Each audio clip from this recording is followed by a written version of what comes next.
My mother did not come, and with no consideration for my pride, which was invested in her not denying the story that she was supposed to have asked me to let her know the results of some search, asked Françoise to say these words to me. There is no answer. Words I have so often since then heard the doorman in grand hotels or footmen in bawdy houses bring back to some poor girl who exclaims in surprise, "What?" He said nothing. "Why? That's impossible. Did you really give him my note? All right, I'll go on waiting." And just as she invariably assures him she does not need the extra gas jet that the doorman wants to light for her, and remains there, hearing nothing further but the few remarks about the weather exchanged by the doorman and a lackey whom he sends off suddenly when he notices the time to put a customer's drink on ice. Having declined Françoise's offer to make me some tea or to stay with me, I let her return to the servants' hall. I went to bed and closed my eyes, trying not to hear the voices of my family who were having their coffee in the garden. But after a few moments, I became aware that, by writing that note to Maman, by approaching at the risk of angering her, so close to her that I thought I could touch the moment when I would see her again, I had shut off from myself the possibility of falling asleep without seeing her again, and the beating of my heart grew more painful each minute because I was increasing my agitation by telling myself to be calm, to accept my misfortune. Suddenly my anxiety subsided. A happiness invaded me as when a powerful medicine begins to take effect and our pain vanishes. I had just formed the resolution not to continue trying to fall asleep without seeing Maman again, to kiss her at all costs, even though it was with the certainty of being on bad terms with her for a long time after, when she came up to bed. The calm that came with the end of my distress filled me with an extraordinary joy, quite as much as did my expectation, my thirst for, and my fear for danger. I opened the window noiselessly and sat down on the foot of my bed. I hardly moved so that I would not be heard from below. Outdoors, too, things seemed frozen in silent attention so as not to disturb the moonlight, which, duplicating and distancing each thing by extending its shadow before it, denser and more concrete than itself, had at once thinned and enlarged the landscape like a map that had been folded and was now opened out. What needed to move, a few leaves of the chestnut tree, moved. But their minute quivering, complete, executed even in its slightest nuances and ultimate refinements, did not spill over onto the rest, did not merge with it, remained circumscribed. Exposed against this silence, which absorbed nothing of them, the most distant noises, those that must have come from gardens that lay at the other end of town, could be perceived detailed with such finish that they seemed to owe this effect of remoteness only to their pianissimo, like those muted motifs so well executed by the orchestra of the conservatory that, although you do not lose a single note, you nonetheless think you are hearing them far away from the concert hall. And all the old subscribers, my grandmother's sisters too, when Swann had given them his seats, strained their ears as if they were listening to the distant advances of an army on the march that had not yet turned the corner on the Rue de Trévise. I knew that the situation I was now placing myself in was the one that could provoke the gravest consequences of all for me, coming from my parents, much graver in truth than a stranger could have supposed, the sort he would have believed could be produced only by truly shameful misdeeds. But in my upbringing, the order of misdeeds was not the same as in that of other children, and I had become accustomed to placing before all the rest, before there were probably no others from which I needed to be more carefully protected, those whose common characteristic I now understood was that you lapse into them by yielding to a nervous impulse. But at the time no one uttered these words, no one revealed this cause, which might have made me believe I was excusable for succumbing to them, or even perhaps incapable of resisting them. But I recognized them clearly from the anguish that preceded them as well as from the rigor of the punishment that followed them. And I knew that the one I had just committed was in the same family as others for which I had been severely punished, though infinitely graver. When I went and placed myself in my mother's path at the moment she was going up to bed, and when she saw that I had stayed up to say goodnight to her again in the hallway, they would not let me continue to live at home. They would send me away to school the next day. That much was certain. Well, even if I had had to throw myself out of the window 5 minutes later, I still preferred this. What I wanted now was Mama, to say goodnight to her. I had gone too far along the road that led to the fulfillment of that desire to be able to turn back now. I heard my parents' footsteps as they saw Swann out, and when the bell of the gate let me know he had gone, I went to the window. Mama was asking my father if he had thought the lobster was good, and if Monsieur Swann had had more coffee and pistachio ice. I found it quite extraordinary, said my mother. I think next time we'll have to try another flavor. I can't tell you how changed I find Swann, said my great-aunt. He has aged so. My great-aunt was so used to seeing Swann always as the same adolescent that she was surprised to find him suddenly not as young as the age she continued to attribute to him. And my family was also beginning to feel that in him this aging was abnormal, excessive, shameful, and more deserved by the unmarried, by all those for whom it seems that the great day that has no tomorrow is no longer than for others, because for them it is empty, and the moments in it add up from morning on, and without then being divided among children. I think he has had no end of worries with that wretched wife of his who is living with a certain Monsieur de Charlus. As all of Combré knows, it's the talk of the town. My mother pointed out that in spite of this, he had been looking much less sad for some time now. He also doesn't make that gesture of his as often, so like his father, of wiping his eyes and running his hand across his forehead. I think myself that in his heart of hearts, he no longer loves that woman. Why, naturally he doesn't love her anymore, answered my grandfather. I received a letter from him about it a long time ago by now, a letter from which I hastened not to comply, and which leaves no doubt about his feelings, at least his feelings of love for his wife.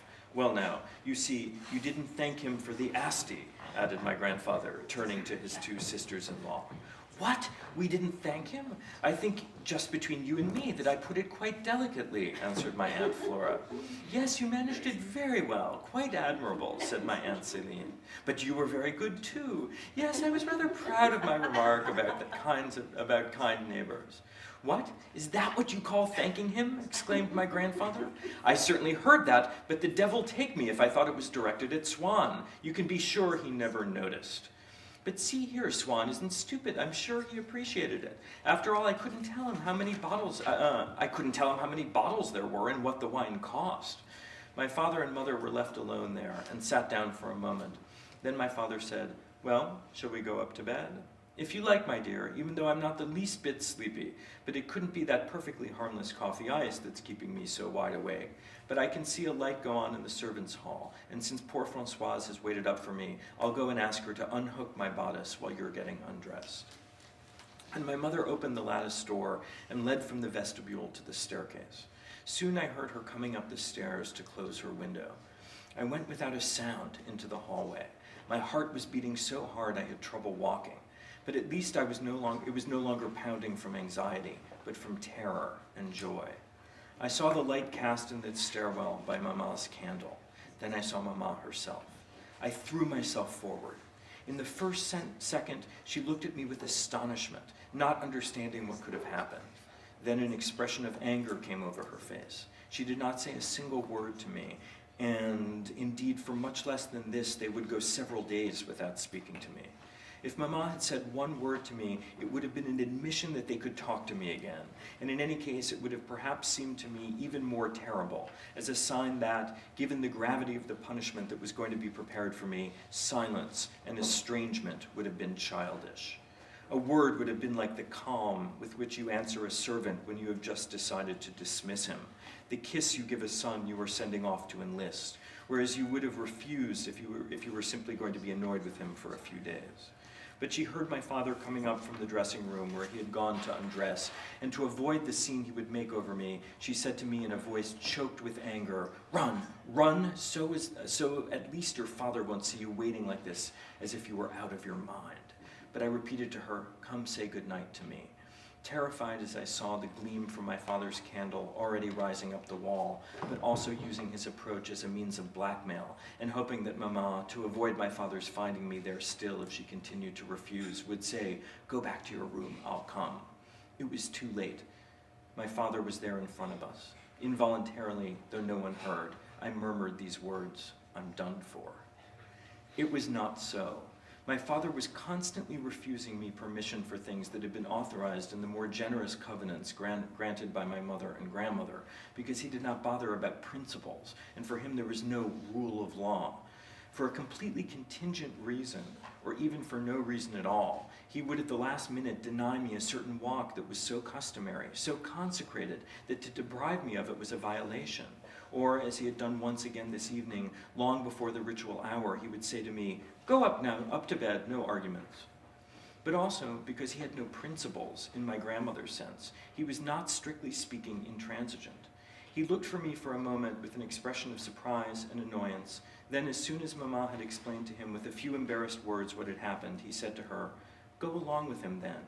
You were just saying you didn't feel very sleepy. Stay in his room for a little while. I don't need anything." "But my dear," answered my mother timidly, "whether I'm sleepy or not doesn't change anything. We can't let the child get into the habit." "But it isn't a question of habit," said my father, shrugging his shoulders. "You can see the boy is upset. He seems very sad. Look, we're not executioners. You'll end by making him ill, and that won't do us much good. There are 2 beds in his room. Go tell Françoise to prepare the big one for you, and sleep there with him tonight. Now then, good night. I'm not as high-strung as the 2 of you. I'm going to bed."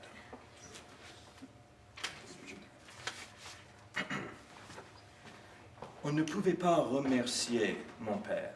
On l'eût agacé par ce qu'il appelait des sensibleries. Je restais sans oser faire un mouvement. Il était encore devant nous, grand, dans sa robe de nuit blanche, sous le cachemire de l'Inde violet et rose qu'il nouait autour de sa tête depuis qu'il avait des névralgies, avec le geste d'Abraham dans la gravure d'après Benozzo Gozzoli que m'avait donné M. Swann, disant à Sarah qu'elle a à se départir du côté d'Isaac. Il y a bien des années de cela. La muraille de l'escalier où je vis monter le reflet de sa bougie n'existe plus depuis longtemps. En moi aussi, bien des choses ont été détruites que je croyais devoir durer toujours, et de nouvelles se sont édifiées, donnant naissance à des peines et à des joies nouvelles que je n'aurais pu prévoir alors, de même que les anciennes me sont devenues difficiles à comprendre.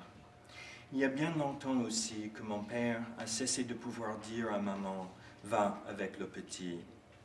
La possibilité de telles heures ne renaîtra jamais pour moi.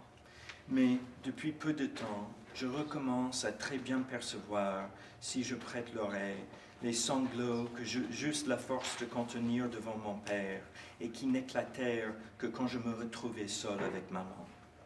En réalité, ils n'ont jamais cessé.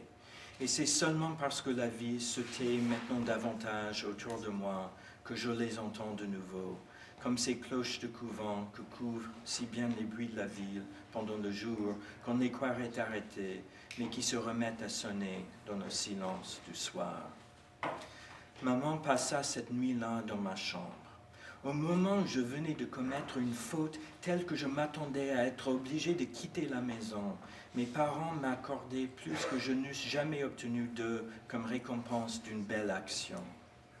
Même à l'heure où elle se manifestait par cette grâce, la conduite de mon père à mon égard gardait ce quelque chose d'arbitraire et d'immérité qui la caractérisait et qui tenait à ce que, généralement, elle résultait plutôt de convenances fortuites que d'un plan prémédité. Peut-être même que ce que j'appelais sa sévérité, quand il m'envoyait me coucher, méritait moins ce nom que celle de ma mère ou ma grand-mère, car sa nature, plus différente en certains points de la mienne que n'était la leur, n'avait probablement pas deviné jusqu'ici combien j'étais malheureux tous les soirs, ce que ma mère et ma grand-mère savaient bien. Mais elle m'aimait assez pour ne pas consentir à m'épargner de la souffrance. Elle voulait m'apprendre à la dominer afin de diminuer ma sensibilité nerveuse et fortifier ma volonté. Pour mon père, dont l'affection pour moi était d'une autre sorte, je ne sais pas s'il aurait eu ce courage. Pour une fois où il venait de comprendre que j'avais du chagrin, il avait dit à ma mère « Va donc le consoler ». Maman resta cette nuit-là dans ma chambre. Et comme pour ne gâter d'aucun remords ces heures si différentes de ce que j'avais eu le droit d'espérer, quand Françoise, comprenant qu'il se passait quelque chose d'extraordinaire en voyant maman assise près de moi, qui me tenait la main et me laissait pleurer sans me gronder, lui demanda « Mais madame, qu'a donc monsieur à pleurer ainsi ?» Maman lui répondit « Mais il ne sait pas lui-même, Françoise, il est énervé. Préparez-moi vite le grand lit et montez vous coucher. » Ainsi, pour la première fois, ma tristesse n'était plus considérée comme une faute punissable, mais comme un mal involontaire qu'on venait de reconnaître officiellement, comme un état nerveux dont je n'étais pas responsable. J'avais le soulagement de n'avoir plus à mêler des scrupules à l'amertume de mes larmes. Je pouvais pleurer sans péché. Je n'étais pas non plus médiocrement fier vis-à-vis de Françoise, de ce retour des choses humaines qui, une heure après que maman avait refusé de monter dans ma chambre et m'avait fait dédaigneusement répondre que je devais dormir, m'élevait à la dignité de grande personne et m'avait fait atteindre tout d'un coup à une sorte de puberté de chagrin, d'émancipation des larmes. J'aurais dû être heureux, je ne l'étais pas. Il me semblait que ma mère venait de me faire une première concession qui devait lui être douloureuse, que c'était une première abdication de sa part devant l'idéal qu'elle avait conçu pour moi, et que pour la première fois, elle, si courageuse, s'avouait vaincue. Il me semblait que si je venais de remporter une victoire, c'était contre elle, que j'avais réussi comme aurait pu faire la maladie, des chagrins ou l'âge, à détendre sa volonté, à faire fléchir sa raison, et que cette soirée commençait une ère, resterait comme une triste date. Si j'avais osé maintenant, j'aurais dit à maman, « Non, je ne veux pas, ne couche pas ici. » Mais je connaissais la sagesse pratique, réaliste comme on dirait aujourd'hui, qui tempérait en elle la nature ardemment idéaliste de ma grand-mère. Et je savais que, maintenant que le mal était fait, elle aimerait mieux m'en laisser du moins goûter le plaisir calmant et de ne pas déranger mon père. Certes, le beau visage de ma mère brillait encore de jeunesse ce soir-là, où elle me tenait si doucement les mains et cherchait à arrêter mes larmes. Mais justement, il me semblait que cela n'aurait pas dû être. Sa colère eût été moins triste pour moi que cette douceur nouvelle que n'avait pas connue mon enfance. Il me semblait que je venais d'une main impie et secrète de tracer dans son âme une première ride et d'y faire apparaître un premier cheveu blanc. Cette pensée redoubla mes sanglots, et alors je vis maman, qui jamais ne se laissait aller à aucun attendrissement avec moi, être tout d'un coup gagnée par le mien et essayer de retirer une envie de pleurer. Comme elle sentit que je m'en étais aperçu, elle me dit en riant, « Voilà mon petit jaunet, mon petit serin qui va rendre sa maman aussi bêtasse que lui pour peu que cela continue. Voyons, puisque tu n'as pas sommé, ni ta maman non plus, ne restons pas à nous énerver, faisons quelque chose, prenons un de tes livres. » Mais je n'en avais pas là.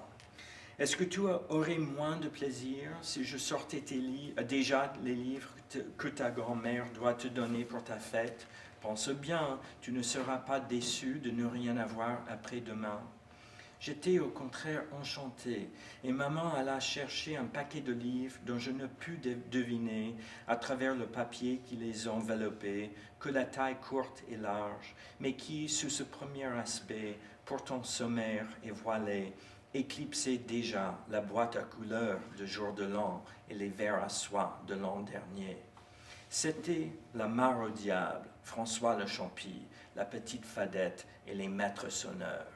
Ma grand-mère, et je sus depuis, avait d'abord choisi les poésies de Musset, un volume de Rousseau et Indiana, car si elle jugeait les lectures futiles aussi malsaines que les bonbons et les pâtisseries, elle ne pensait pas que les grands souffles du génie eussent sur l'esprit même d'un enfant une influence plus dangereuse et moins vivifiante que sur son corps le grand air et le vent du large.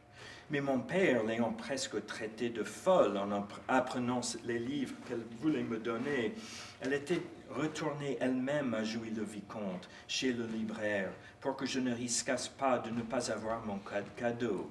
C'était un jour brûlant, et elle était rentrée si souffrante que le médecin avait averti ma mère de ne pas la laisser se fatiguer ainsi. Et elle s'était rabattue sur les 4 romans champêtres de George Sand. Ma fille, disait-elle à maman, je ne pourrais me décider à donner à cet enfant quelque chose de mal écrit.